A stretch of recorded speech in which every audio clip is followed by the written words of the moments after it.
está com eu estou sem meu fone está sem bateria. Então tá. Então, queria agradecer ao Stefan por estar aqui conosco nesse seminário de hoje. Para quem está seguindo o curso, né, Supercriatividade, essa aula, aula número 7, então essa aula hoje vai ser uma aula substituída pelo seminário, já que o professor é um dos nossos especialistas no Brasil em gravitação quântica. Então nós sempre convidamos o professor para fazer um seminário para ilustrar um pouco mais essas abordagens todas que nós temos feito a gravitação quântica, no curso do semestre passado, depois agora no curso que está tendo de teoria de cordas do Ricardo, no curso de Lúdio Quantum Gráfico do professor Mark Geiler, e agora o seminário dos Instantons, você já é um conhecido nosso, nós te agradecemos, inclusive o trabalho que está em primeira edição, o trabalho ainda está entrando na rede semana que vem, então quando as pessoas assistirem esse seminário, o trabalho vai estar fresquinho na rede, no archive. Então, Stefan, obrigado pelo seminário. Muito obrigado. obrigado. Ter você no ano que vem para um curso, realmente. A gente puder te convidar para um curso mais longo de algumas aulas. Tá? Obrigado pelo convite. Ele estava combinando para dar o curso em inglês, então já daqui para frente eu vou mostrar. So, English it will be. So, what I will be talking about today are instantons and extreme value statistics of random matrices. And this is some work done together with Max Atkin at the University of Bielefeld, and as Elaya was already telling you, it should be on the archive about next week's. In advance already, my apologies, I'm having a slight cold this week, so I hope I will be still with voice by the end of the talk. So, just to give a short layout of what we will be going to do in this talk, I will first give some introduction. And I will speak about random matrix ensembles in general, how are they defined, how do we compute things, and then I will tell you a little bit about what is called the Tracy rhythm distribution, why it is so important and where does it appear. And we will see that Tracy rhythm is responsible for small fluctuations of largest eigenvalue in these matrix ensembles, and we are interested in studying this, not only the small, but also the larger fluctuation. That is what I call the large deviations of eigenvalues, and I will say a little bit about generalities of how to do that. Then in the next part, I will jump more into the more technical aspects and tell you how do you actually compute things. I will present some work done by Machuba and collaborators using the orthogonal polynomials approach. And then I will tell you what is our approach, what do we do different, and the thing we are doing is basically employing some techniques from borrowed from the string theory or quantum gravity literature and see how they can be applied in this context. Then in the last part we will see how this new approach can be applied in different situations and how it is related to instantons, therefore also the title. And I will say a little bit about instantons. I have a simple example here, but I'm already guessing that I will skip it because of time constraints. I will just sketch it quickly, and then I will tell you how our approach works in general and how it works in specific examples, as for example the Gaussian matrix model and any multi-critical matrix model. Then we conclude and give a summary at the end. So what are random matrix ensembles? Our main interest is to study n by n. In this case I'm interested in emission matrix ensembles, which are defined with respect to some measure here. That's like a Gibbs measure. There's some normalization constant, which really is a partition function. We'll define it in a second. And here I have the measure.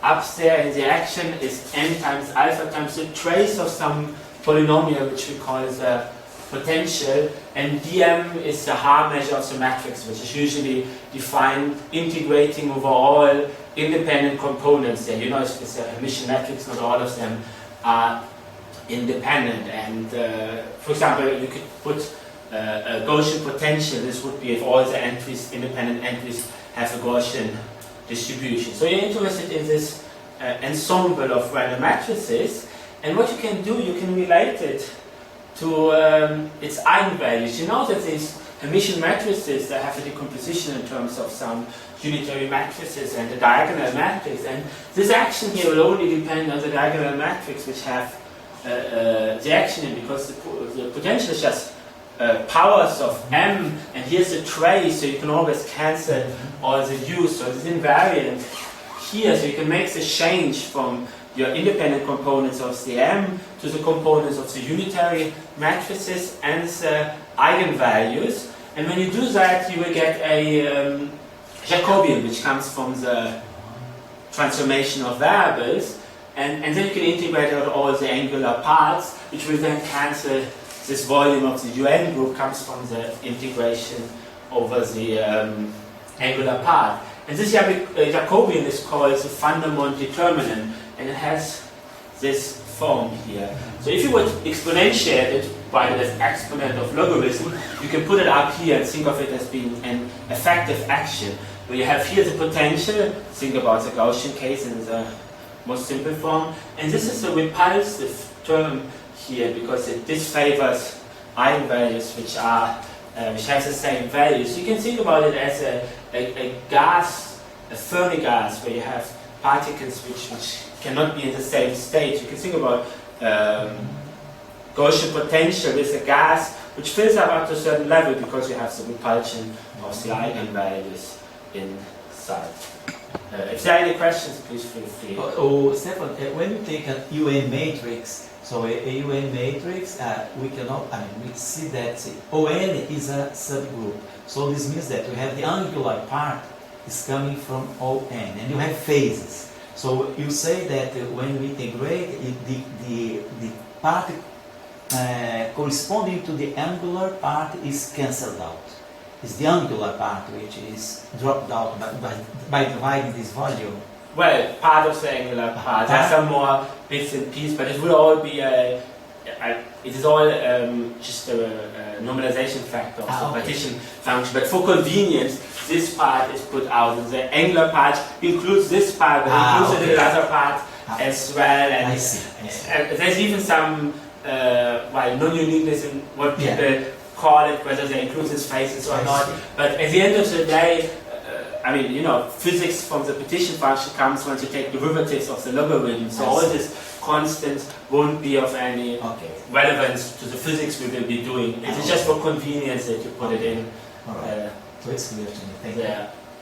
So, you can think about what happens if you look, for example, so we know now the eigenvalues, how does the spectrum look like? We know that if you think about the Gaussian potential, there's some repulsion and there's some fluctuation. I mean, n is like an inverse temperature, and you know that this will fill up and I will have some fluctuation. But if I take n to infinity, it's like taking the temperature to 0. You can think of the gas just sinks down and sits there at the bottom, and then I have a distribution of eigenvalues which have a finite support in which in many cases will be given by the famous Wigner's semicircle law. So the distribution of eigenvalues in the limit n going to infinity is just a semicircle between a and b.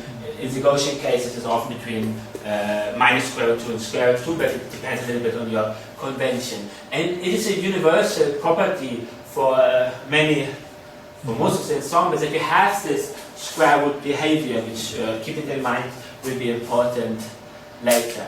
But what happens if we don't take n to infinity, but we think about n being very big? So we know that there will be some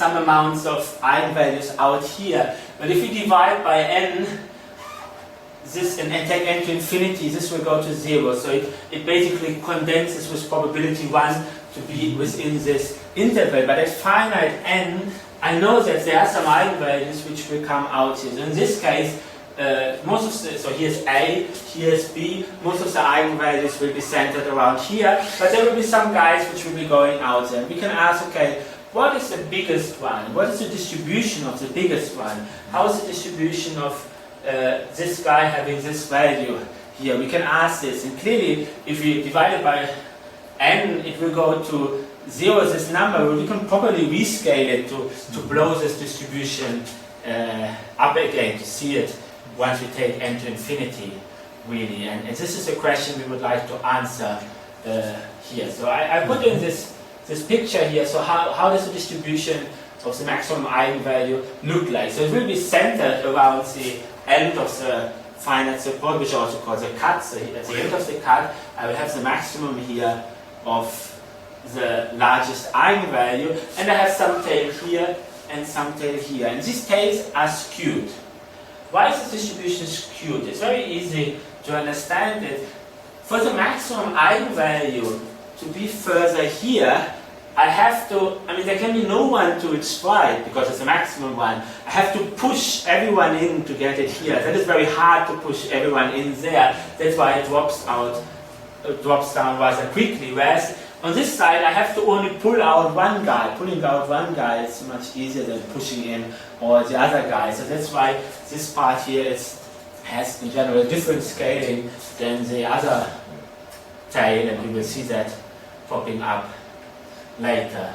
So what is now the Tracy rhythm distribution? So the Tracy rhythm distribution is a distribution you get if you look at the difference between the maximum value here and the position of the maximum eigenvalue. This value here is A, so if you look at lambda max minus A and blow this up with this factor of n, then this distribution converges to some finite distribution, which is given by this expression. So the probability is given by the exponential of this integral, where this function here is a solution to what is called the Panda-based 2 equation with some specific boundary condition, the Hastings-McLeod boundary condition, which I will explain further on the next slide. So we see, if you look at fluctuations, small fluctuations here, properly rescaled, we will have a nice distribution here, which is called the Tracy rhythm distribution.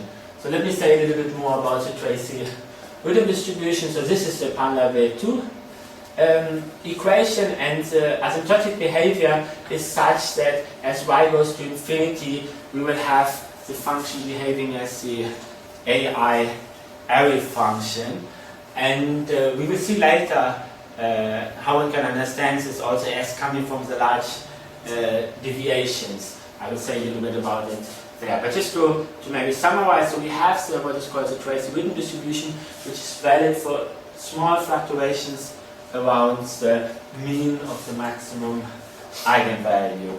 And what is interesting about the Tracy rhythm distribution has been studied quite intensively in the past. It has applications in many, many areas, in physics and statistical physics, even in engineering, and one can ask, why is it so important? Why does it pop up in so many places? And if you're familiar with statistical physics, you might already guess, it has to do with some kind of universality. It is a rather universal object, and this is why it just depends on the square root behavior. So we have seen the semicircular has a square root behavior at the end. I mean, the eigenvalue density falls, goes to 0 at the end, like a square root with distance to the end of the cut. And this square root behavior is there in Wigner's semicircular for the Gaussian, but even if we take any other potential, more complicated one, it will in general have this, generically it will have this square root behavior, even though it might be very complicated in the middle, but at the end of the cut it will have this square root behavior. This is the general behavior one finds for those matrix models for an arbitrary potential, and that is why one does have the Tracy rhythm distribution, because the Tracy rhythm distribution just depends on this universal behavior which you have close to the cut. If this is the same for all kinds of different potentials, it is clear that if I have different applications which have different potentials, but I'm only interested in looking at a small window of the highest eigenvalue around the endpoint of the cut, then I will see the same behavior. That's why the Tracy rhythm distribution is so important.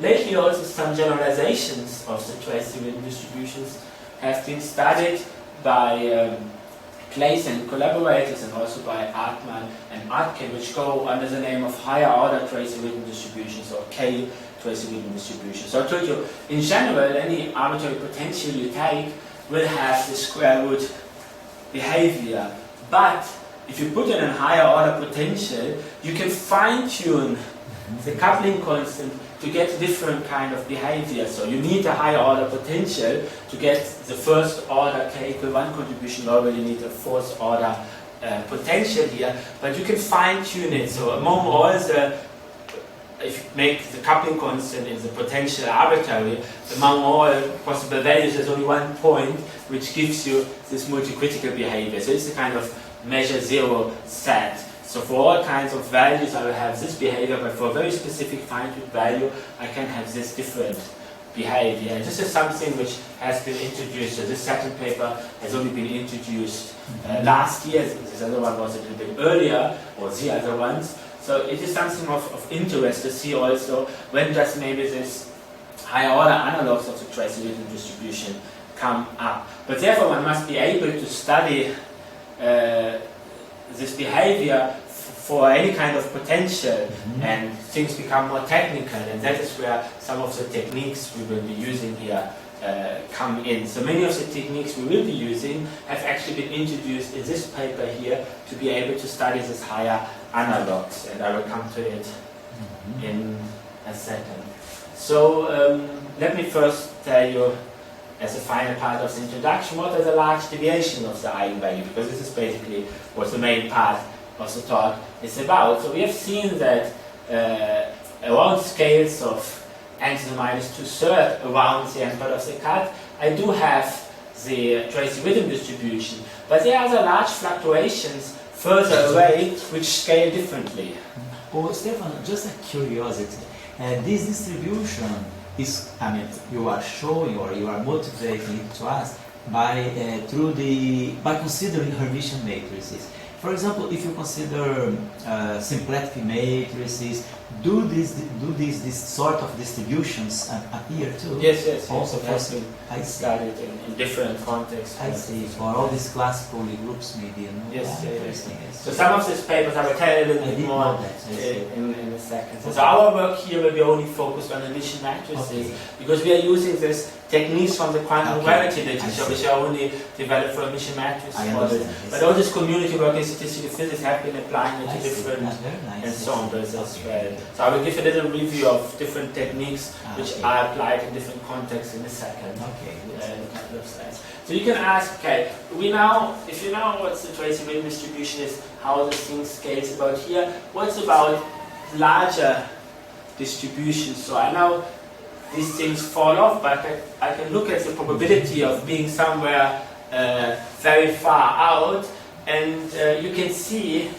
that it behaves like this. So this is the probability function, and the derivative of it is the probability distribution, which is exactly this blue line here, and it falls off rather quickly. And here you can see this is of power n squared, and this is of power n, which is kind of the pace which it will fall off as you take n to infinity. You can see here in the left tail it falls off faster than in the right tail, which is exactly what I was telling you earlier, because pushing it in is harder, so the probability will drop much quicker than pulling it out, and everything depends on n. You know, well, if I have n eigenvalues, I have to push in more guys, so it will fall off faster. If I increase n, those things will fall off. But this one here, there are some functions here which do not depend on n, and they are called weight functions. They are different from the left and the right tail. So this is why I have to distinguish the left and the right tail, because if I look at larger fluctuations, they scale differently. Here at the top, it looks all nicely as the same scale, but I'm really zooming in on the top. If I look at the outsides, I have different scaling. And these functions here are what is called the rate functions, and they have been calculated, for example, in the work by Majumba, for the case of the Gaussian potential. So there's some complicated expression here. I will try to tell you a little bit more about the physics. Again, these functions, they might look complicated, they can look even more complicated for different potentials, but again, I will tell you later that they do have some universal behavior. If you look closer at the cut, if you look how this function behaves as y tends to a, which in this case is square root 2 in this example, then you can see that I have a universal behavior which does not depend on the specific kind of the potential unless it is multicritical.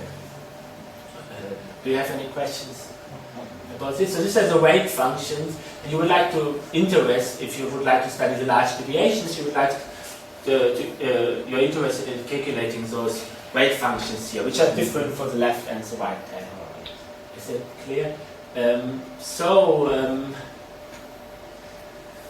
What kind of different approaches are there? So usually in matrix models there are 3 different kinds of approaches, and also when you study this weight function, there's the same kind of approaches which apply there. So one is a saddle point method, which is generally applied when you try to evaluate this matrix integrals, and in this case you can calculate the left and the right for Gaussian potential in various ensembles, which includes some of those we have mentioned, which is done by several Majumbas and many more.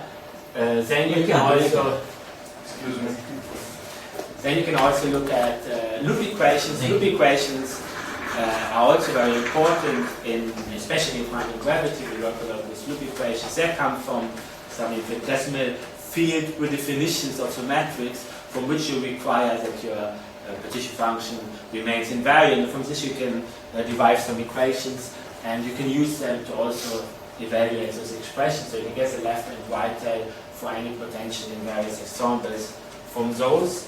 And a more recent approach, a paper from 2 years ago by Nadal and Majumba, has shown how you can generalize the well-known orthogonal polynomials approach in random matrix theory for this situation to calculate the distribution of the maximum eigenvalue. But their approach, in the way they use it, has so far only been used to calculate the right tail for the Gaussian Hermitian matrix model. So our work will basically be focused on this last part. So the work I'm discussing today, which is done in collaboration with Max Atkin, will be employing the orthogonal polynomials approach, and we will show how we can use some of the quantum gravity techniques, and especially relations to instanton effects, to obtain this large deviations, not only in the right tail but also in the left tail, for any kind, well, in principle at least, for any kind of potential. And due to this comparison with quantum gravity literature, we also get some very interesting insights and interpretations, which I would like to share with you during this talk. So this is the end of the introduction. I will now talk a little bit about this orthogonal polynomials approach, which was first introduced in this paper by Majumba and Nadal for the case of the maximum eigenvalue. So how can you think about this maximum eigenvalue? So you can actually see that this probability is like this probability can be obtained from dividing 2 partition functions. It's like a kind of free energy, if you like, where I divide 2 partition functions, where I put in here a value y here. So usually in a partition function you would integrate from -infinity to +infinity over all possible values of y. Now I put in what I will call a hard wall. So in the potential, suddenly there's a hard wall, so the eigenvalues cannot perpetuate the region beyond the hard wall, which is placed at y. And if I divide the partition function of the with the hard wall by the one where I have the hard wall removed or taken to infinity, I will exactly get the probability of lambda max being less than y, because here I'm integrated for all lambdas going up to y. So this is the way how you define this probability and how you can calculate it from the partition function by modifying it of introducing this, what we call the hard wall. And for later purposes we will work with some general potential here, which has then a general coupling constant GL, so this whole thing depends on this constant alpha here as well, and the set of coupling constants, which in principle can be arbitrary, but in specific examples we will fix them. For example, in the Gaussian case we will just have G2 equal to 1 and the rest equal to 0. Is that clear how to get the probability? So this Zn, the partition function, can be computed by the orthogonal polynomials. That is a standard technique used for many, many years, for 2 decades, nearly about 3 decades probably even, in case of quantum gravity literature or other matrix models literature, but it's usually not employed in the case of hard walls being there. So it was well established for the absence of a hard wall, and was the work by Nadal and Majumba, which for the first time in 2011 introduced this orthogonal polynomials formalism in presence of the hard wall here. So how does it usually work? So you introduce a set of orthogonal polynomials, which are, in this case, I showed the ones which are orthonormal here. In some other literature they use it to have here coefficient 1, then they're only orthogonal, but we use the ones where they are orthonormal. So this polynomial of order n has a maximum power which is of order n, and this is, we call this coefficient here 1 over square root of hn. And they are defined to be orthonormal with respect to this inner product here, which is exactly the measure you have from the path integral minus the... Stefan, is there any sort of generating function for these potentials, for these polynomials? You have sometimes, like for example, Legendre, all these classical polynomials, we have some generating function from which we can get these polynomials. I mean, because I never saw this polynomial. Well, first of all, the z is a generating function, so this one here is a generating function in a sense. You're evaluating some numbers which you weight by this thing, so that thing is a generating function. Okay. This one being the fugacities. In the case of quantum gravity, for example, this one, the order of g to the 3 will be fugacity associated, the coupling constant associated to a phi to the 3 vertex. So it will be the generating function. You can get the generating function for calculating triangulations where each triangle is weighted by a factor of g. So these are already generating functions. But those polynomials, you will see, it is very similar to, if you think about harmonic oscillating quantum mechanics. For example, in the Gaussian case, there will be Hermite polynomials, and we will see that actually the algebraic structure, you obtain them, is very similar to the algebraic method when you introduce A and A daggers in the harmonic oscillator to obtain the Hermite polynomials. So they use this algebraic formalism to define a recursion relation to get the Hermite polynomials. We do something very similar here, so you can compare it a little bit to what you are... No, I mean, I thought you might be after this answer, but I was first trying to clarify that the other thing is already a generating function. Thank you. So, well, having written this, you can actually figure out this a little bit complicated, but you can see that the partition function, you know, is exactly the same integral here, but I do have the Vandermonde determinant. But you can actually figure out that the Vandermonde determinant you can write as a determinant of the matrix, which will be the determinant of the matrix, which is pi to the j minus 1 to the power I, as a matrix seen as matrix of I and j. The determinant of that will be the Vandermonde determinant. So you can write this whole thing here as a big determinant, and you will see that it will just be the product of this h i's here. It's a little technical calculation, but I guess you will believe me that expressing the Vandermonde determinant in the partition function, which looks very similar, just with here the Vandermonde, in terms of the orthogonal polynomials, you can rewrite that thing as a big determinant where you get now these factors of h here. And then you can see that if you introduce this ratio here, Rn, then this thing here will be just a product of h0 to the power n times the product of all these r's here. So this is a little technical result, but will be of importance later. So usually for a Gaussian matrix model, once you integrate to infinity, you will get some Hermite polynomials in the case of the Gaussian.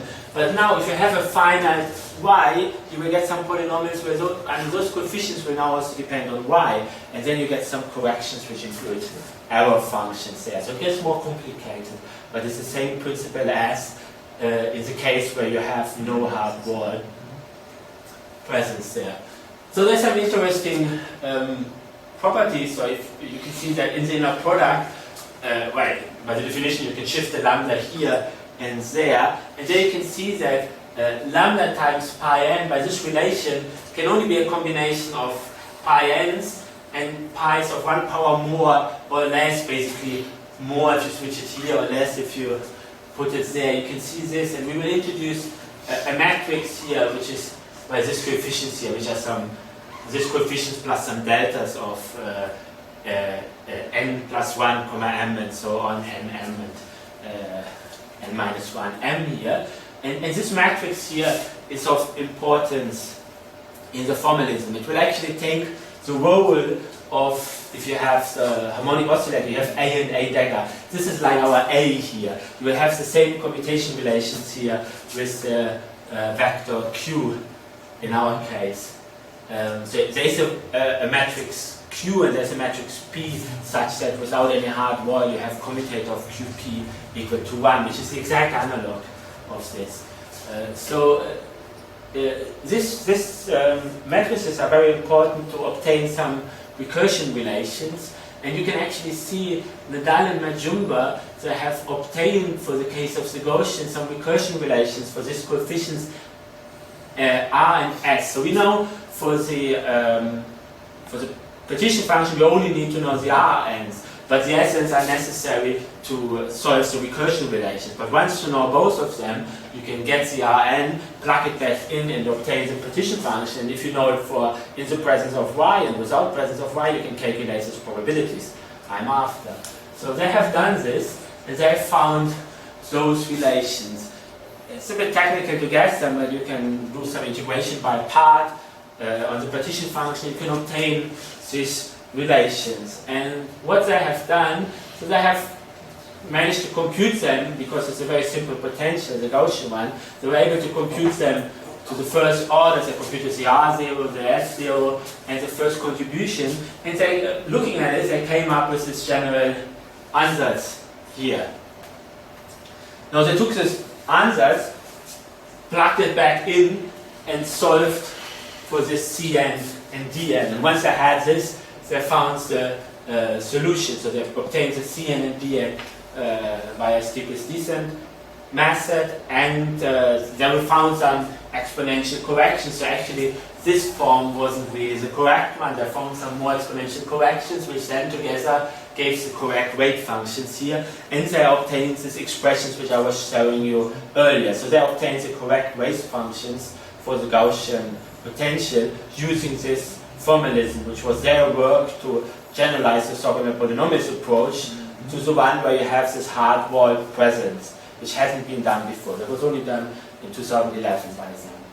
But what we would like to point out, so what is our approach? So our approach is very similar. So you also want to use the orthogonal polynomials techniques, but there are very powerful techniques available in the quantum gravity literature for solving these recursion relations. So a similar relation like the one I was telling you, like the A dagger equal to 1 used for the harmonic oscillator. Something similar is there for solving those recursion relations, which is called the string equation. And it had been generalized by Ackman and Atkin last year. The string equation had been generalized for the case of the presence of a hard wall. So usually there's Q, we already knew, which is a matrix. There's another matrix which is called P, and this is equal to 1. This is a string equation without the presence of a hard wall. Once you put a finite y in, you get this modification with a slightly more complicated Hamiltonian. This is a matrix equation. Here you should think about some identity matrix here. But you can look at this equation on the diagonal and on the off-diagonal, and this will give you recursion relations between the Rn's and Sn's, which depend on the potential. And those are much more powerful recursion relations than the one we have seen on the previous slide. So one step of our analysis is to use this more refined better recursion relations to tackle the problem. And the other thing is that, well, if you look at their expansion, it looks a little bit like, oh, here we do have a perturbative part here, and here we have some exponential suppressed part, which looks more or less like a non-perturbative part. So in principle, they have done something which is like a perturbative expansion with some non-perturbative instanton-like corrections. But those things, instantons and the large N expansion, is well studied in the quantum gravity literature. So why don't we go and take what is known and try to apply it? And that's what we basically do. Besides using this redefined recursion relation, which also are also motivated by the string literature, we also use the standard expansion used for the perturbative expansion and the instantons corrections known in the quantum gravity literature, in trying to generalize it for the presence of a hard wall. And we will see that these techniques will give us a quite technical advantage, which helps us to tackle some of the problems which were not addressed in the earlier work. So I have some slides about instantons, but I didn't want to talk too much about it. So in quantum fields, usually instantons are defined through the saddle point of Euclidean path integral. And you can define it in the same way using the matrix model by defining them as saddle points of the matrix partition function. And maybe some example which is well known to mathematicians is the Aula function, which also has an expansion. I put in some slides on the detailed discussion, but I think it might be too mathematical. That's why I already put in a link there, skip details, so you can straight jump to the conclusion if it works. Yes, it does work.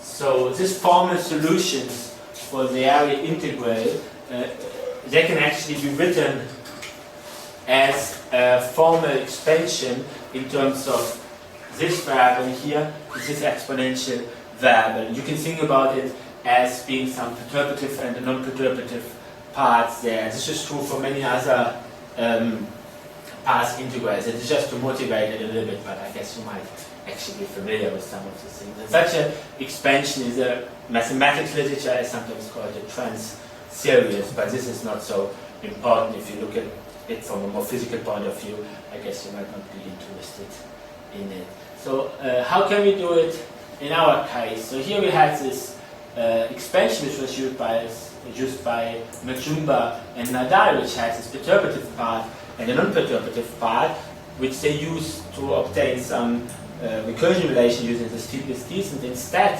what we can do is we take these string equations, which are a more powerful way of obtaining recursion relations, for the case where we have the presence of a hard wall, and we plug in a different expansion here, which is the standard expansion known from the quantum gravity literature, which is a large M expansion plus presence of instanton corrections here. So this is the standard expression which is used. There's a lot of work by Marinho.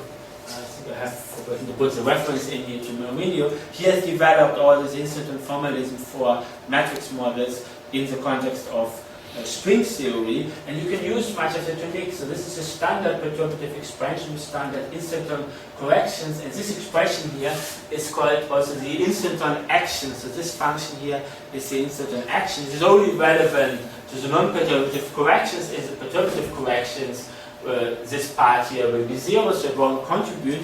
And we will actually see in a second that in the left tail, only the perturbative expansion is relevant, while in the right tail we will have non-perturbative correction. And the weight function will exactly be related to the instanton action, which is very nice. And we get straight the correct power. So here you have this exponential part, but this is not the correct weight function. So this guy must also get exponential corrections which add up to this guy here. Here we straight, this is the full exponential corrections. All the weight function will be in here, will be exactly equal to the A. So it's a more natural expansion there, which is naturally motivated from the high energy physics literature. We will see how this gives us a certain edge, since we can do some calculations which before weren't so easy. So let us go a little bit into the details. So how does the ansatz work? I was showing this expression earlier. So this is how you get the partition function in terms of this h, which are the constants appearing in front of the highest order term of the orthogonal polynomials, which can then also be expressed in terms of the r, which are just the ratio of two different h's. And this is what we get out of our recursion relation. So this is just kind of normalization. So we do have the i's coming out of our recursion relation. So how can we now evaluate the probabilities we are after? So what you can actually do, if you take the logarithm of this expression, the logarithm of the product will be a sum over the logarithms, and the sum of the logarithms you can write as an integral using Euler-Maclaurin formula. So you can use the Euler-Maclaurin formula to turn the sum over the logarithms of the r's into an integral over the logarithm of the r's here, plus some corrections. This is what you get from this expression once you take the logarithm and look at it for large n using the Euler-Maclaurin formula. And then you can also see that this probability we were after were just a division of two of those expressions, one where there was finite y and one that was y infinite. But the y is only here, so we get this expression where now we have the division of two of those terms here. So this in a sense gives you the normalization of the probabilities. The partition function is not normalized. The normalization comes from this second term here. So this is a general expression for the probabilities. So this large deviation probabilities we can obtain from this expression. It is just taking this ansatz I had on the previous slide and putting it in here. So if you go back one slide, so this ansatz here. So the first order is R0, which does not have an instanton correction, and then R1 does have instanton correction. So the naive thing we can do is just take this thing and just first we put in the R0, the perturbative part, and see what we do get out of it. And we will see that that is related to the left tail. When you solve the recursion relation, you can see something happening for the R0. What happens is that there exists some finite value of y for which R0 of psi y is equal to R0 of psi infinity. So R0 will have different branches, and at a finite value of y, I will already have the value I will only have when y is infinity. This is important because if I plug this thing in, so this is just the expression from the previous slides, but just replacing r by r0. But if for a finite y, this expression is the same as for infinity, when this is the case, this expression will be the same, and I will have just 0 here, log of 1 is 0. So if this happens, so for a given y, there's always a psi which corresponds to this value. So I will have some psi critical of y for which these expressions here are the same, and then it's 0. So for all values below, this expression is 0. So this integral is chopped off here. Is that clear? And you can actually see that this happens. So this happens when so what happens is then, if this critical value becomes the same as this value here, then the integral is 0. And that happens exactly when you cross this A, the endpoint of the cut. This is why we have to distinguish between the left and the right tail. In the left tail, this regime is valid. This is a perturbative expansion, and it's a non-zero expression. Once y becomes bigger than a, we are in the right tail, and this thing is just 0, because it has a different scaling. We've seen that. I mean, the right tail has a different scaling, so in this scaling we're using here, it is 0 there. So that also shows why we have to distinguish here. Once you take the left tail and calculate it, and we go further, we will see that the perturbative expansion will be 0, and then we need to include non-perturbative effects. So in the left tail, there's no need to include non-perturbative effects. A perturbative expansion gives some finite result. But once we go to the side of the right tail, this first order will be 0, and we have to consider the next order, which are the non-perturbative results. So I hope this lesson comes through. So now we see, so the next order, so the first order we had just had R0 here, so the next order we have to go even further. So the R0, I do not have to put Y or infinity because it's the same on the right. I mean, we've just seen it on the previous slide that those guys are the same on the Y side of the tail. So those expressions are the same, so I have to put in the next to leading order term. And you can see that this behavior roughly, so this is the main contribution here, which once you expand the logarithm around 1, and you will see that the main contribution is n squared times some exponential with this a function here. And we will see this is exactly the same behavior we had introduced for the rate function, where now this a here is exactly what we called the rate function previously. So this is quite interesting. So we see in our formalism exactly the different scaling of left and right tail large deviation, which we motivated earlier. Qualitatively, it is harder to push in than to pull out. And we see that in the case of the left tail, we just can use the perturbative expansion, but the right tail, because it's just one we pull out, it's just finer effect. It is related to instantons here, and the instanton action is just the rate function of the right tail. And you can think about it even as the right tail qualitatively. You can think about it as the instanton as being an eigenvalue which tunnels through the endpoint of the hard wall. Just one guy tunnels over here, and this is just one guy tunneling. This is highly suppressed non-perturbative effect. So we get a very nice physical picture of what's going on in terms of the standard language of high energy physics, which before hadn't been applied in this context. So we have accumulated some kind of information, so I will try to sum it up on this slide here. So what are the lessons from our approach? You can get the left tail large deviations from a standard perturbative expansion, which is the large n expansion, or the first order is just a normal planar limit, which you have for the gauge series. And the right tail is a bit more difficult, but the interesting thing is, so perturbative expansion in the context of physics, you think about the perturbative expansion is a bit easier than the non-perturbative expansion. And it's interesting that before it was not possible to calculate the left tail, but it was possible to calculate the right tail. So actually, for us, the left tail, which was impossible to calculate before, at least in the orthogonal polynomials approach, they weren't able to do it. This one has become the easy bit, and the other side, the right tail, has become the more difficult one, which you get from the non-perturbative expansion using instanton correction, where we see that the rate function is actually related to the instanton action, which gives us a very nice physical picture also in terms of eigenvalue tunneling.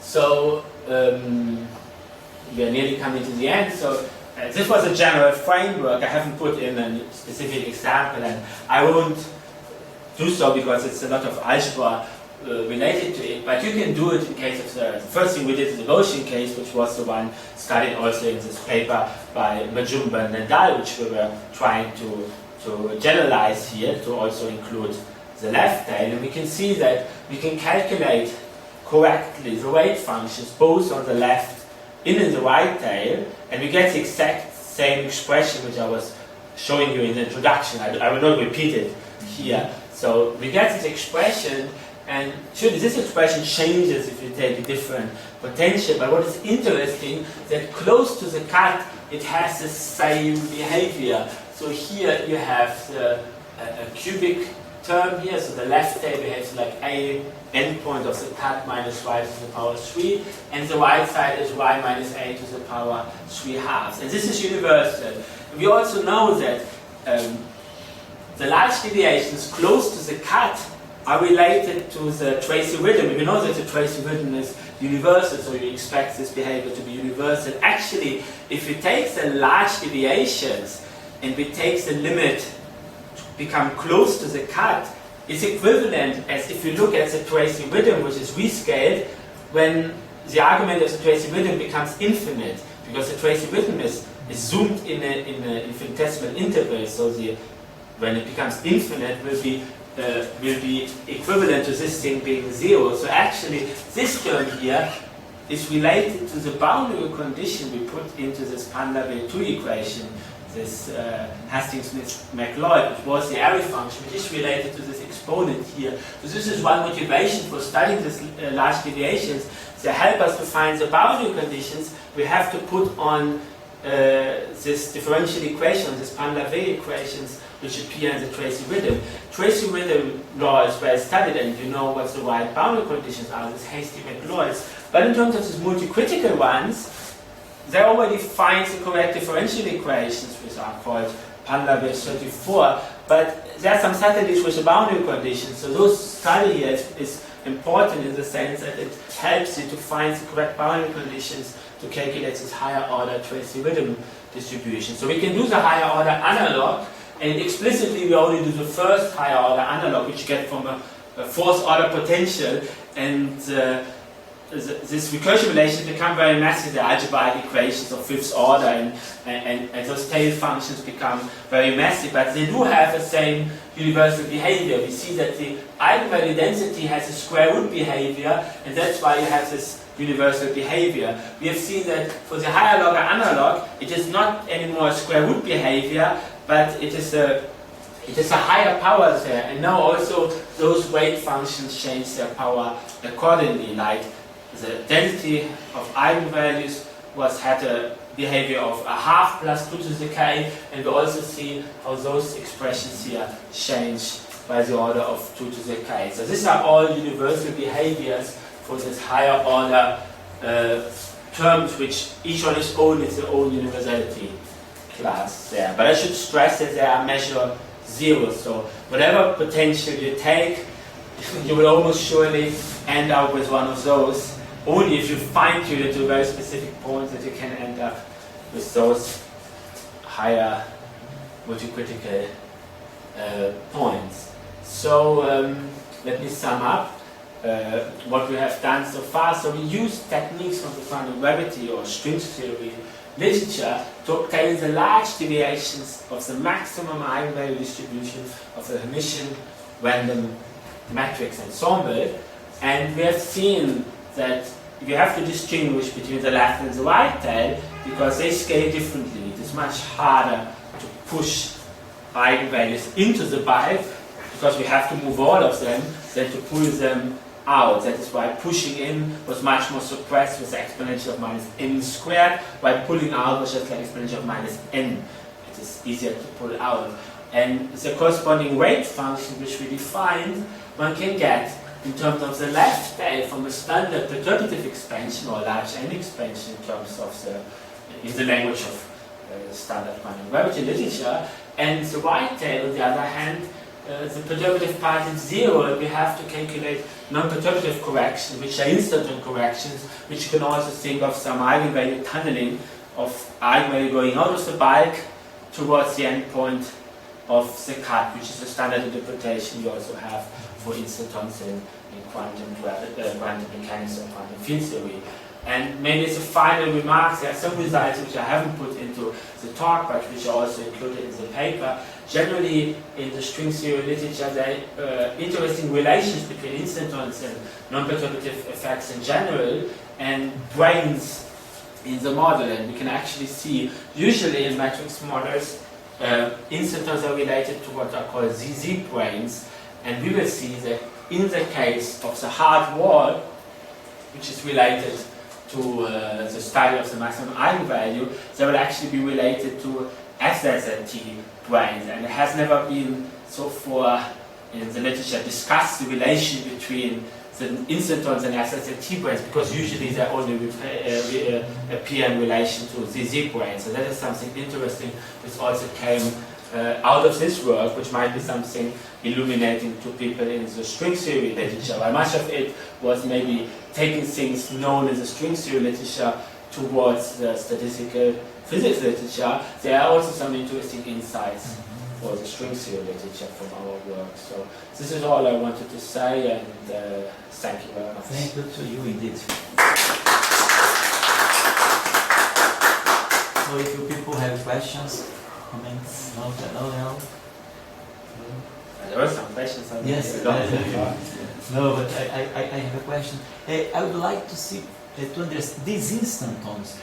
It's not clear to me whether they are some sort of an auxiliary tool to get some result, or if you are really talking about instantons in the gravity sector, you are really talking about a gravitational instanton which may play the role of a stable configuration around which you can study your fluctuations, or these I did grasp the point whether these instantons they appear informally and you use them to study your partition function, or if you really get instantons which we may say these are gravitational instantons. Well, I should maybe say, while we borrow the techniques from the quantum gravity literature, we are not so much, at least so far, thinking about it from a quantum gravity point of view. So really thinking of it from the statistical physics point of view, so about the Fermi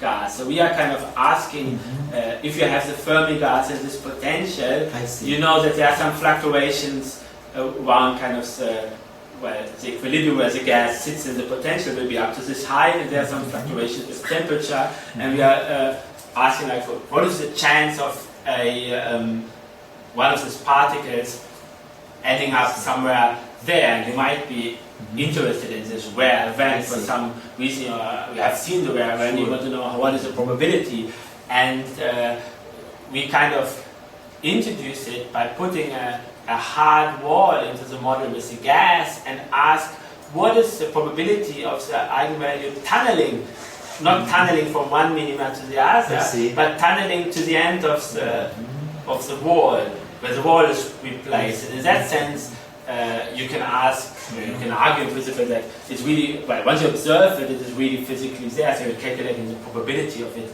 tunneling. So in this sense, you can think about it of real particles which are tunneling, and you ask what is the probability of tunneling there, and it is exponentially suppressed. But we haven't really thought about what kind of interpretation can one give to it in the quantum gravity.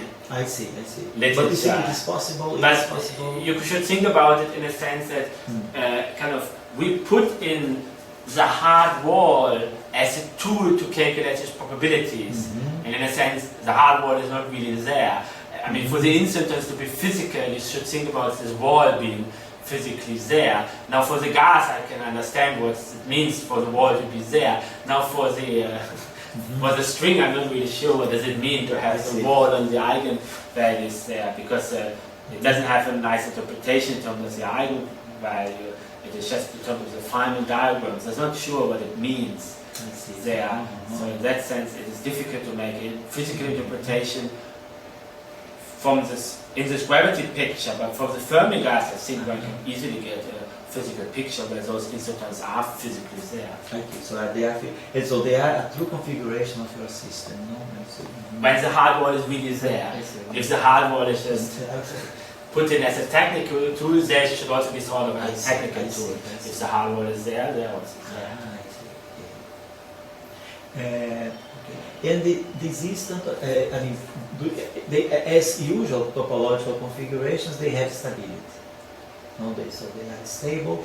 In general, there is some sort of conservation of some topological current, which ensures the stability of the instant. In this case, you have do you have in your hand this sort of topological current, which is trivially conserved and ensures the stability of the instant? That we haven't looked at. You say that I would expect it, but we haven't checked. There must be something behind, I see. Okay. And if you don't consider, all this goes through if you don't consider Hermitian matrices. For example, as I asked in the beginning, if you consider simplicity matrices, you think that the same formalism works But yeah, that's a problem. The Sovereign polynomials formalism here is really developed for the Hermitian just for matrices. Hermitian So once matrices. then you should go to saddle points and I see. equation, then you should, but you have this threefold approach that you know, you're going to define it.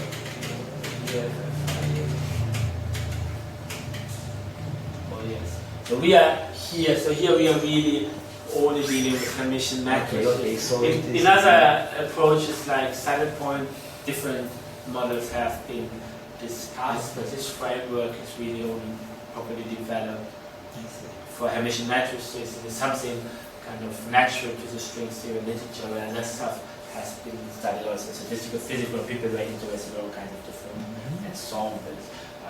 I wouldn't say conceptually it might not be possible, but it hasn't been developed for other ensembles. So it might still be possible in principle, but yeah, there hasn't been much interest in it so far. Okay, cool. Thank you so much to you for coming here today, and it's nice to for talk the to you. So we hope to have you here. Sometime later, when you have time, you can agree if you come here to give some short course on this subject, because nobody here knows that, and it is good for our students to learn other possible approaches to quantum gravity. Okay. Yeah, well, I think if you are not too busy at the book, maybe the beginning of next year, no, because maybe second semester you are already involved with many activities, but maybe to think about next year, no? Well, no, not even next year, it could be next semester. It could be even next semester. Yeah. Okay, it's not too late, you know. So I would have liked even, when you were telling me earlier, I would have even agreed maybe to do it this term, but then there were the summer schools at the beginning, and so it would be nice to speak about something different. Yeah, than okay. the summer school. So actually, so you see, all these techniques can be used in quantum gravity, but also strings and other areas. So I was mainly at Cookie speaking about the quantum gravity picture, but there's a very nice lecture notes also by Marinho, which are very focusing on the conceptual details, like a orthogonal polynomials approach, not necessarily only focus on quantum gravity, but open to other directions. And that is something which might be interesting for a course, since it's also it is more universal in applications. I mean, like the stuff I was presenting in Cookie was very focused on what I usually need for matrix models, but you will see here this work is already direction to statistical physics, and we need much more techniques than the one you often. Most of the time in quantum gravity I'm really only working with loop equations, but then orthogonal polynomials can also be used. But now when you speak about statistical physics, you have much more aspects which are important, so it would be maybe nice to give a talk including all those aspects based on some interesting lecture notes by Marinho, and this might be an option, which is good. Which then has also not a big overlap with the other course I was giving earlier. So it's still interesting for people who have maybe attended something in the past, still to learn something new. So, and statistical physics people might also be interested. Yes. Okay, so thank you again. Okay.